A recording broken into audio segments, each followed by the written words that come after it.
అతడు, నీవు ఇంత శ్రద్ధాభక్తులు మా యందు కనపరిచితివి, నీకు నేనేమి చేయవలను? రాజుతోనైనను సైన్యాధిపతితోనైనను నిన్ను గురించి నేను మాట్లాడవలని కోరుచున్నావా అని అడుగమని గెహాజీకి ఆజ్ఞ ఇవ్వగా, వాడు ఆ ప్రకారం ఆమెతో అనెను. అందుకు ఆమె, నేను నా స్వజనుల్లో కాపురమున్నాను. నేను 2వ రాజులు 4వ అధ్యాయము 13వ వచనం. Praise Jesus. ఈరోజు June 18th, Wednesday. Good morning. పరలోకనిస్తున్న సంఘ బిడ్డలందరికీ, ఆత్మీయులకు, దైవజనులకు, ఇతర రాష్ట్ర దేశం మన ప్రియులందరికీ కృపాక్షేమములు సమృద్ధిగా విస్తరించునుగాక. ఆమేన్. ఫ్రెండ్స్, ఇక్కడ చూడండి, గనురాలైనటువంటి షూనేమిరాలు దైవజనుడైనటువంటి ఎలీషా గారి దగ్గరికి వెళ్ళి మెసేజ్లు వింటూ ఉండేది. ఓ రోజున అనిపించింది, ఈ ప్రాంతానికి వచ్చినప్పుడు ఈ దైవజనుడు ఎక్కడో ఉంటున్నారు, ఆయన కోసం మన ఇంటిపైనే ఒక రూమ్ కట్టించాలి, ఆయనకు కావాల్సిన అకామిడేషన్ అంతా అరేంజ్ చేయాలని చెప్పేసి ఒక బల్ల, ఆయనకు ఒక మంచం, ఒక పీట, దీపస్తంభం, ఇవన్నీ కూడా ఆయన కోసం అరేంజ్ చేసేసింది. ఆయన ఇంటికి పిలిచింది. ఇంటికి వచ్చాడు. వచ్చిన తర్వాత, ఏంటమ్మా ఈ ఆతిథ్యము, ఏంటమ్మా ఈ ప్రేమ, ఇంత చేశావు, నీకు ఏ కొదువు ఉందో చెప్పు, నా వల్ల, దేవుని వల్ల నీకు ఏం కావాలో చెప్పు అంటే, అయ్యా నేను స్వజనులది కాపురం ఉన్నా, నాకు ఏమీ కొదువు లేదంటే, అప్పుడు వెంటనే అసిస్టెంట్ చెప్పాడు, అయ్యా ఆమెకు పిల్లలు లేరు, పెనిటేం వృద్ధుడని, దేవుడికి అసాధ్యం ఏదైనా ఉందా అని. వెంటనే ఆయన, అమ్మా మీదుడికి నీకు కొడుకు పుడతాడని చెప్పాడు. అంతే. ఆమె వెలితి పోర్చబడింది, దైవజనుని చేర్చుకుంది, ఉపచారం చేసింది, అద్భుతాన్ని చూసింది. Praise Jesus. పిల్లరా, నీవు నీ హృదయంలో దేవుని పట్ల, సంఘం పట్ల ఇలాంటి ప్రేమ, ఉపచారం చేసేటువంటి మనసు, పరిచర్య చేసేటువంటి మనసు ఉందా? దేవుని పరిచర్యకు నేను ధారాళంగా ఇవ్వాలి, లేదా నా బిడ్డలను సేవకో పరిచర్యకు అప్పగించాలి, నేను ఆతిథ్యం ఇవ్వాలి అనేటువంటి ఇలాంటి మనసు నీకుందా? ఆ దైవజనుడు మళ్ళీ శ్రేష్ఠుడై ఉండాలా? వాక్యానుసారంగా జీవించే వ్యక్తి అయి ఉండాలా?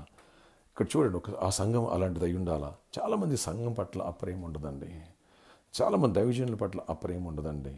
చాలామంది దేవుడు నేను ఏదైనా చేస్తే నాకు ప్రతిఫలం ఇస్తాడని ఉండదు. చర్చి వస్తారు, వెళ్ళిపోతారు. వాడు అవసరాలు ఏదో స్వస్థత, లేదా అవసరమా, లేదా ఒక వాక్యం వినాలి, వెళ్ళిపోవాలి అనే మైండ్ కలిగి ఉంటారు.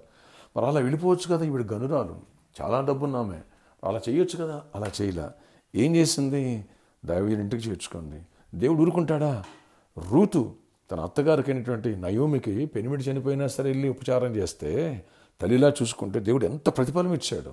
అలాగే దైవజనుడి ఇంటికి చేర్చుకుని ఇంత ఉపచారం చేసిన ఆమెకి, సంఘానికి ఉపయోగపడిన వ్యక్తికి, లేదా పరిచయం చేసిన వ్యక్తికి ఎంత ఇస్తాడు దేవుడు? నీ వెలుగును పూడుస్తాడు, నీ సమస్యలు సాల్వ్ చేస్తాడు, అద్భుతాలు చేస్తారు, సమాధానం ఇస్తారు, మిరాకిల్ చేస్తారు. ఫ్రెండ్స్, ఇప్పుడు వరకైనా ఎలాంటి ఉపచారం, ఎలాంటి పరిచర్య దేవుని మందిరం వరకు కనీసం కార్పెట్లు ఎత్తడం, కనీసం ఏదైనా కానీ, కొంతమంది ఉంటారు ఇచ్చిన అవకాశాన్ని కాళ్ళదనుకుంటారు, మరికొందరు ఉంటారు అవకాశాలకు బాధపడుతూ ఉంటారు. అవకాశం వస్తే మిస్యూజ్ చేసుకుంటున్నావా? అలా చేసుకోవద్దు. దేవుని పట్ల, సంఘం పట్ల ఉపచారం చేసే మనసు కలిగి ఉండు. దేవుడు సమృద్ధిని దీవించునుగాక. ఆశ్చర్య ఇక్కడ నీ కొందనాలు. ఈరోజు ఈ ప్రార్థనలో ఎవరైతే ఏకీభవిస్తున్నారో అందరూ దర్శించండి, వారందరినీ కూడా దీవించండి, కృపకు పాత్రలుగా చెయ్యండి. నాయన ఆ షూనేమిరాలు పట్ల నాయన ఎలాంటి ఉపచారం కలిగి ఉంది మీ పట్ల, మీ దైవజనుడి పట్ల నాయన మీరు విడిచిపెట్టలేదు. ఆమె వెలుతుని పూడ్చారు, బిడ్డనిచ్చారు. ఆ బిడ్డకి మళ్ళీ సమస్య వస్తే ఆ సమస్య కూడా మీరు సాల్వ్ చేశారు. నాయన అదే దైవజనుడి ద్వారా అలాంటి కృపనిచ్చిన దేవుడు నువ్వు. ప్రతి ఒక్కరిని దీవించి అలాంటి మేలు పొందే భాగ్యం, నాయన పరిచర్యను, మిమ్మల్ని మీ బిడ్డను హత్తుకునే మనసు ఇవ్వండి.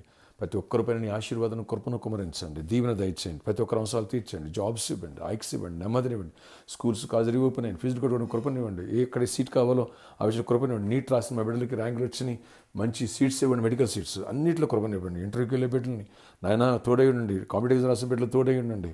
గవర్నమెంట్ సెక్టార్లో కూడా మంచి జాబ్స్ ఇవ్వండి, బిజినెస్ పీపుల్ని దీవించండి. ఈరోజు బర్త్డే, వెడ్డింగ్ యానివర్సరీ బిడ్డలను దీవించి దీర్ఘాయుష్, కృప, క్షేమ, సమాధానం ఇచ్చి నడిపించండి. ప్రామిస్లో ప్రాబ్లమ్ సాల్వ్ చేయండి. సిద్ధపు ల్యాండ్స్ రిజిస్ట్రేషన్ వాళ్ళు కృప చూపించండి.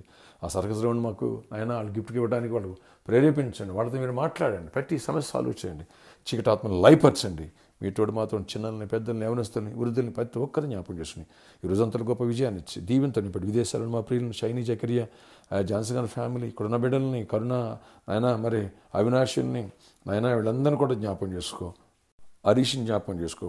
కుటుంబాలను చెప్పి ప్రతి ఒక్కరిని దీవించి ఆశీర్వదించి గొప్ప కార్యాలు చేసి మహిమ చెందమని, నీతోటి బిడ్డలతో ఉంచమని యేసు నామములో ప్రార్థిస్తున్నాను తండ్రి. Amen. May God bless you all. Have a nice day.